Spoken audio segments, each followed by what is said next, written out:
Sick of betrayals the United States government perpetrated on the Native Americans, Colonel William Ludlow leaves the Army and moves to a remote part of Montana. Along with one stab, a Cree friend, he builds a ranch and raises his family. Accompanying them are hired hand and former outlaw Decker, Decker's Cree wife Pitt, and daughter Isabel II. William has 3 sons.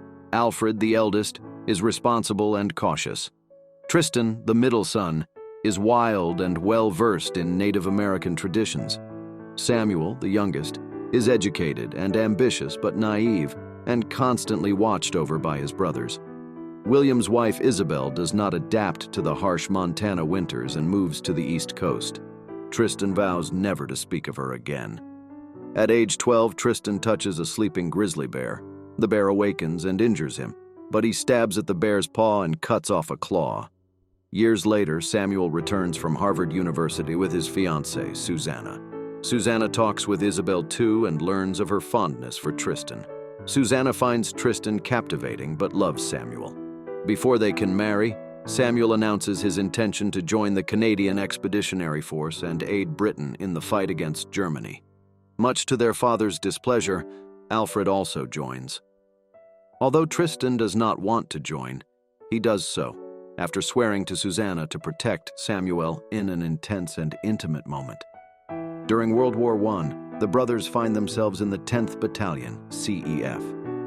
Alfred, commissioned as an officer, leads a charge into no man's land. The attack results in heavy casualties, and Alfred is wounded. While visiting Alfred in the field hospital, Tristan learns that Samuel has volunteered for a dangerous reconnaissance mission. He rushes off to protect his brother but arrives too late. A devastated Tristan holds Samuel until he dies, then cuts out his brother's heart and sends it home to be buried at the ranch. Tristan single-handedly raids the German lines and returns to camp with the scalps of German soldiers hanging around his neck, horrifying his fellow soldiers. He is discharged, but does not go home. Alfred returns to Montana and proposes to Susannah, but she declines. Tristan returns home, where Susannah finds him weeping over Samuel's grave. She comforts him, and they become lovers. A jealous Alfred confronts Tristan and leaves to make his name in Helena. Tristan is plagued with guilt over Samuel's death and feels responsible for driving Alfred away.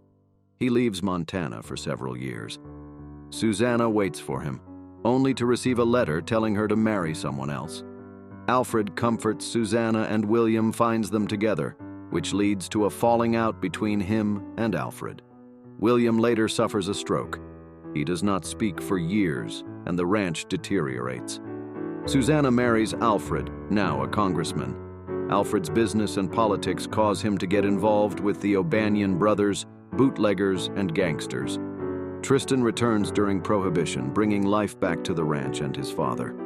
He falls in love with Isabel too, and they marry. They have 2 children, the elder being a boy named Samuel Decker.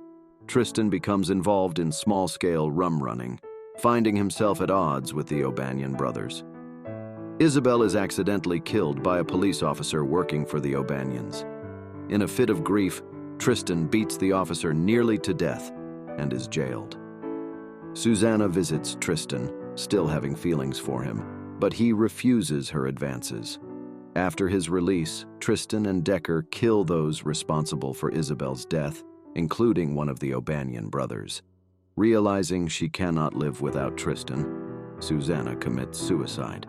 The remaining O'Banion brother, along with the corrupt sheriff and another police officer, comes after Tristan for revenge. At the ranch, William and Alfred kill the attackers. Alfred reconciles with his father and brother.